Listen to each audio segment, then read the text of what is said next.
Imagine not being able to read the paper because your hands were shaking. Imagine not being able to read newsprint as your world faded to black.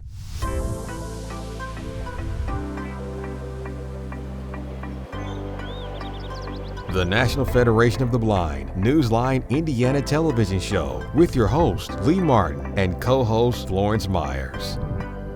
Welcome to the National Federation of the Blind Newsline Indiana show. And I'm your host, Lee Martin. And I'm co-host Florence Myers. Today we are addressing some critical issues that are facing blind citizens in the state of Indiana, from civil rights to web accessibility to voting. And today we have with us the Director of Legislative Issues here in the state of Indiana, Misty Kienzynski. How you doing today, Misty? I'm doing well, and thanks for having me on your show today. Well, you know, these issues are very prominent and very impactful to us as blind citizens, and we're going to find out today from you what directions we need to go, what we're facing, and just to inform our listening and viewing audience on these critical issues. So, Florence, you have the first question to Misty today. I do. Misty, would you please explain your role as Legislative Director? Yes, of course, I'd be glad to.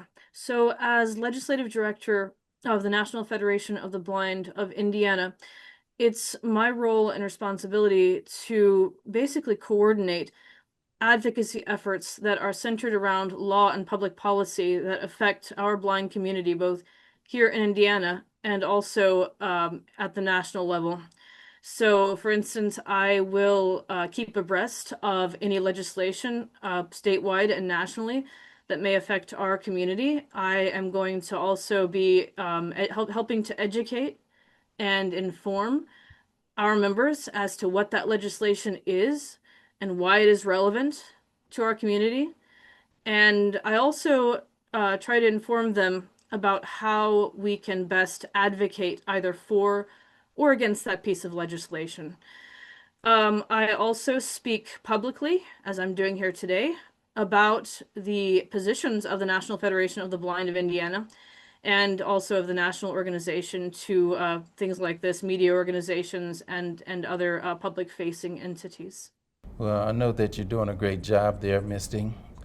So I want to know, why is advocacy so critical for blind Indiana Hoosiers right now? Right. Well, advocacy is critical for us as blind Hoosiers, certainly, but also for blind people nationwide.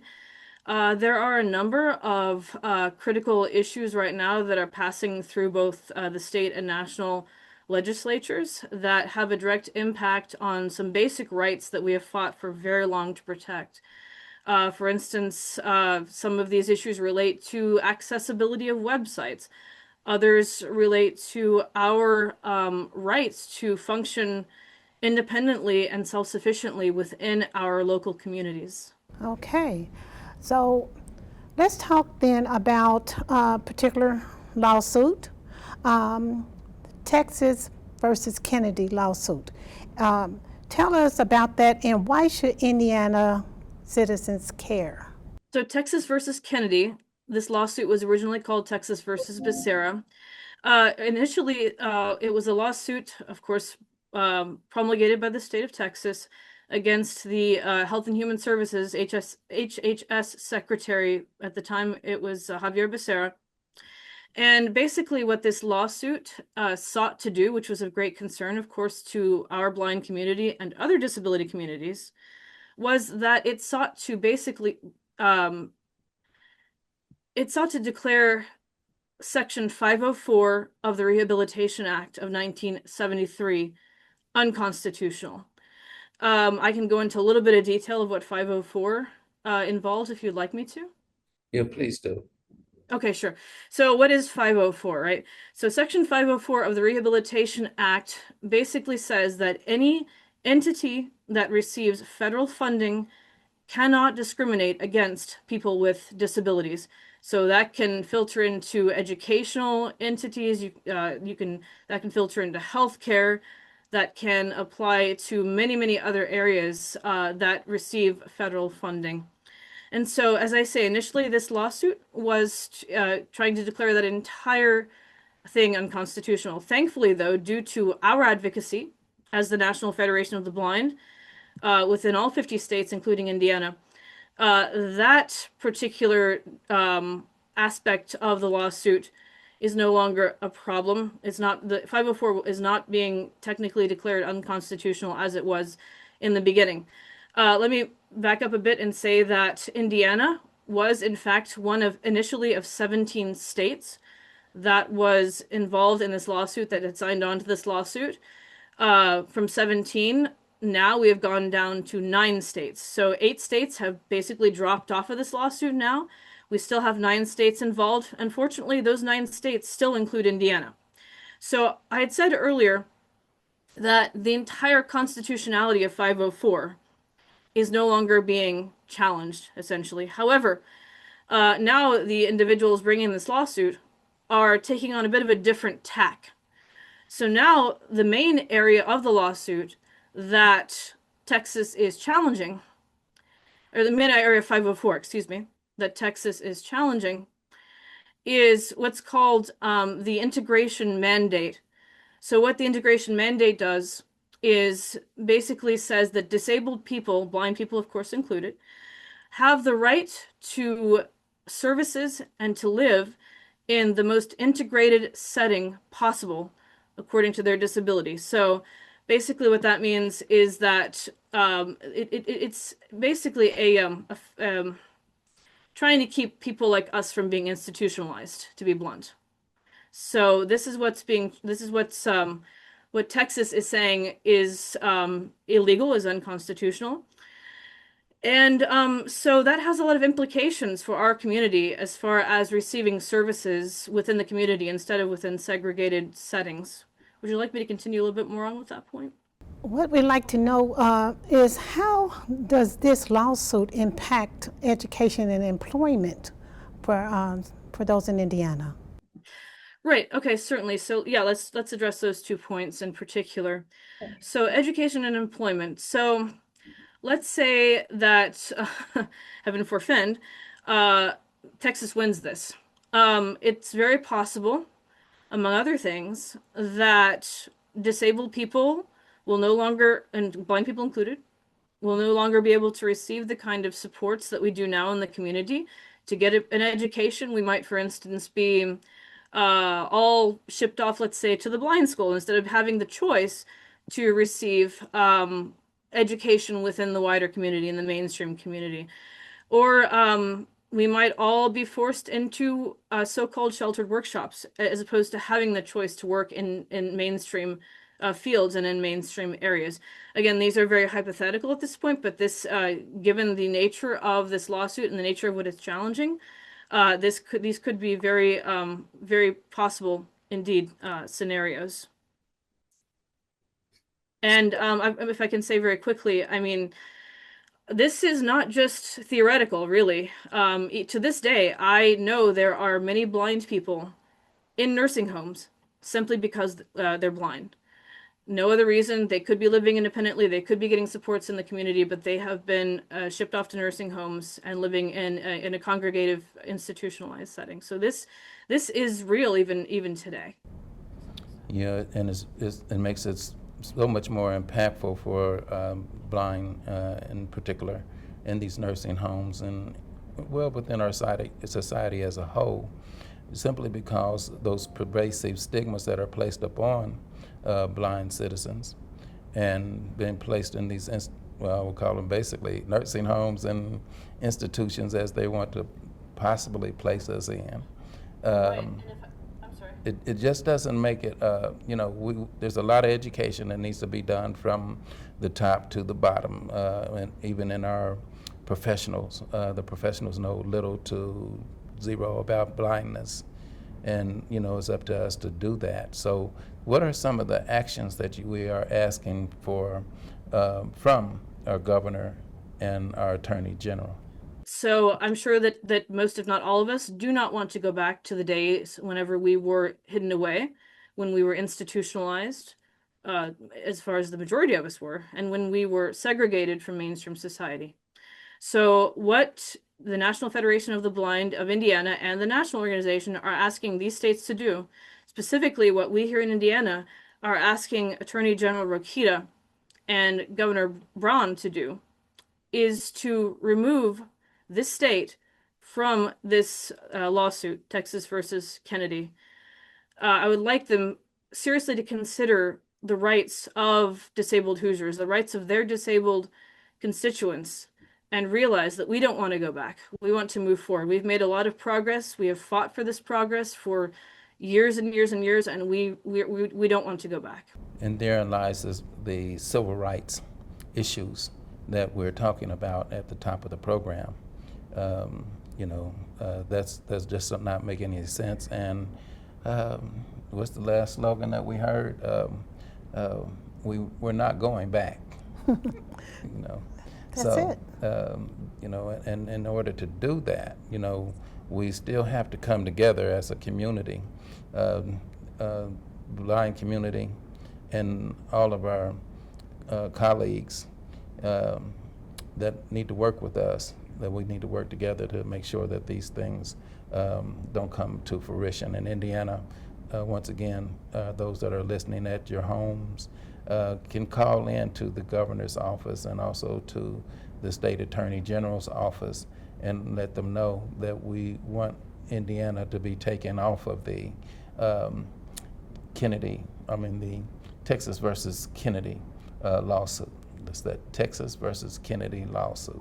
Just a simple call would be helpful. We got several minutes on this segment here. Misty, is there anything else before we go into web accessibility rule? Yeah, I mean, again, I think that this is a very critical issue. I do encourage everyone to get involved, to contact their elected officials, especially our fellow blind citizens here in this state, to encourage our governor and our attorney general to remove Indiana from this lawsuit. This could have potentially serious implications for our blind community and for the wider disabled community as a whole. And if I may also mention, as I kind of implied earlier, we are these representatives' constituents. Our issue, just as much as anyone else's, our issue should be treated with equal consideration, with equal dignity.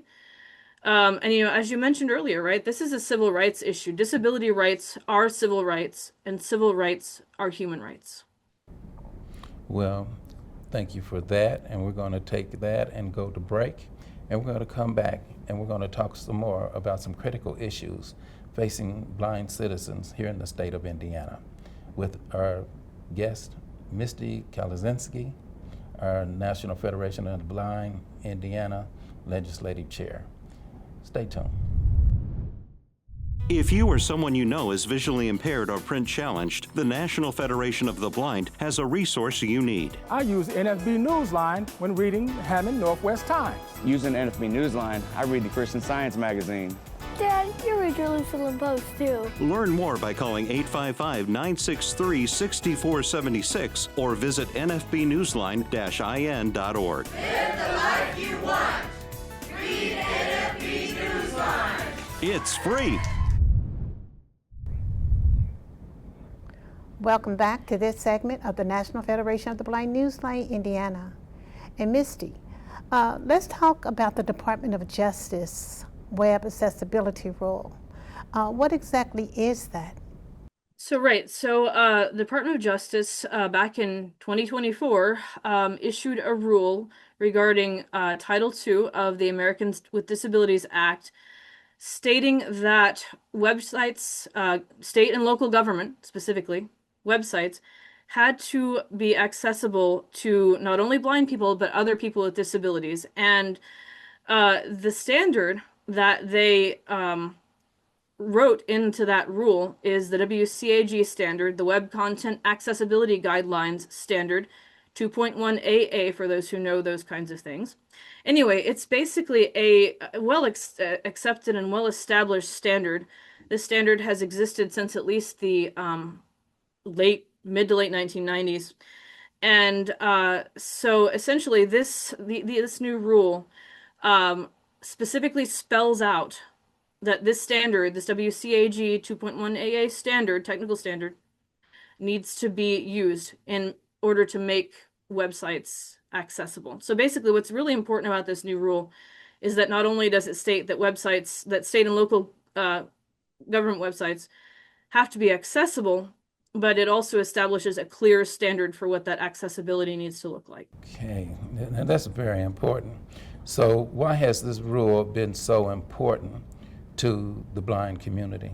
Well, I mean, the web, right, is a very visual medium, first of all. And the fact that it is now universally used on a daily basis, multiple times a day, to accomplish really critical functions, such as if someone wants to pay their bills. We use it to register to vote, for instance. We use it to find critical health information, critical weather alerts. I mean, the web has basically become a second reality for people, and that includes blind people. And if blind people cannot access the information that our sighted peers are able to access through these websites, then we are clearly put at a disadvantage in daily life. And this Title II rule, again, basically spells out these websites have to be accessible, and they have to be accessible in this particular way. State and local government websites need to have this accessibility. And up until recently, which I think we'll get into momentarily, up until recently, this Title II rule specified that by this month of this year, 2026, April, the largest entities within state and local governments had to have their websites be accessible according to these standards. Okay, so Misty, tell us, how could weakening this rule affect students and job seekers? Okay, right. Let me kind of go back for a moment. So yeah, you notice I just mentioned earlier that up until recently, April 2026 was the deadline for larger government, state and local government organizations to be accessible as far as their websites. Before recently, April 2027 was the deadline for smaller state and local government entities to have their websites being accessible. However, that deadline was recently extended by a year. So now, larger state and local government entities have to have their websites made accessible within, I believe, yeah, it's April 2027. Smaller entities, April 2028. This is the problem that our organization has with what's going on with the rule right now. So let me give you a little bit of history, if I may. So the Americans with Disabilities Act was put into place in the year 1990. And Title II of that act, which addresses state and local governments, states that communications with non-disabled people, including blind people, have to be equivalent to those that are given to able-bodied people, non-disabled people. This was back in 1990. And one can clearly see that this would include not only just, sensibly, this would include not only pen and paper communications, radio communications, TV communications, but also online communications. In 2010, the government stated as much. And we were well on our way to creating regulations around website accessibility clear back in 2010. Now that process stalled and got started again later so that we now have this 2024 regulation. So I guess my point is websites and web developers, I should say, have known for a very long time now that they needed to make their websites accessible. They arguably have had plenty of time to reach that accessibility standard WCAG standard that I mentioned earlier for accessible websites has been the standard, again, since probably at least the late 90s, early 2000s. Web developers could very well Google that. Well, I say most, but many web developers said that, oh, we don't really know how to make our websites accessible, so we need some clarification. That was the reason this current rule got established. But as I say, websites have had a lot of time to get this right. And extending this rule makes we as blind people and other disabled people have to wait once more. We're tired of waiting. We're tired of waiting to have basic services on websites be accessible to us. And that is the concern that the National Federation of the Blind of Indiana, as well as the National Federation of the Blind umbrella organization, is now expressing because of this delay that as far as when websites need to be able to become accessible. Well, that definitely is going to have a great impact on our daily lives as living as citizens in our homes, as well as employment and education. So what should our state and local government be doing right now? Yeah, I mean, I would still strongly encourage state and local governments to continue to follow the WCAG 2.1 AA standard to make their websites accessible to blind people, to other disabled people. You can look up that standard. The W3C, the World Wide Web Consortium, has developed it. It's right there to be read online. There are plenty of accessibility companies that hire accessibility consultants, accessibility testers, both sighted and blind, to be able to test these websites to make sure that they are compliant. We are specialists in this WCAG standard. So the information is out there. And again, as I say, blind people, disabled people can't wait. We should have equal access to these kinds of services, just like everyone else does. And in fact, many of these services are critical, as I mentioned earlier today, to daily life, health information, severe weather alerts, being able to pay bills, being able to apply for college, being able to apply for jobs. You were talking about students earlier, and blind people being able to be employed. I mean, the unemployment rate for blind people is pretty significant, and I'm sure that's due in no small part to the fact that many job applications are still inaccessible to blind people. They still do not meet this accessibility standard I've been talking about. And there's so many changes going on with that as far as online applications and things of that nature that makes this even more impactful. So I want to jump right ahead here. We only have a few more minutes. Talk about the voting rights for blind citizens. Sure. All right. So voting, guys, I think one of the most critical things that blind or sighted citizens can do to help our cause is to vote. So please, please, please participate in the electoral process. We do have rights as blind citizens as far as being able to vote accessibly and independently. Every polling place should have one accessible machine that you can vote on. And if there is no accessible machine, or if there's some issue with it that absolutely cannot be resolved, you have the right to take another individual you trust in with you into the voting booth. If there's no other individual with you, you have the right to have individuals of both parties come in and to help you vote, otherwise privately and independently. We do have a system now of accessible absentee voting. You can go to indianavoters.in.gov and look for a section about voters with print disabilities. And there you can register to vote if you're not already. And you can there also sign up for an accessible absentee ballot, which you can fill out in your home with your screen reader magnification device. You can sign it accessibly. The entire process is going to be accessible for you.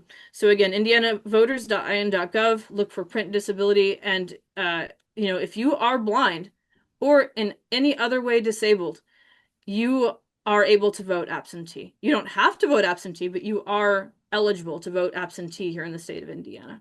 So with that said, we're going to take a short pause and we're going to come back with the conclusion of our show with our Misty Kienzynski.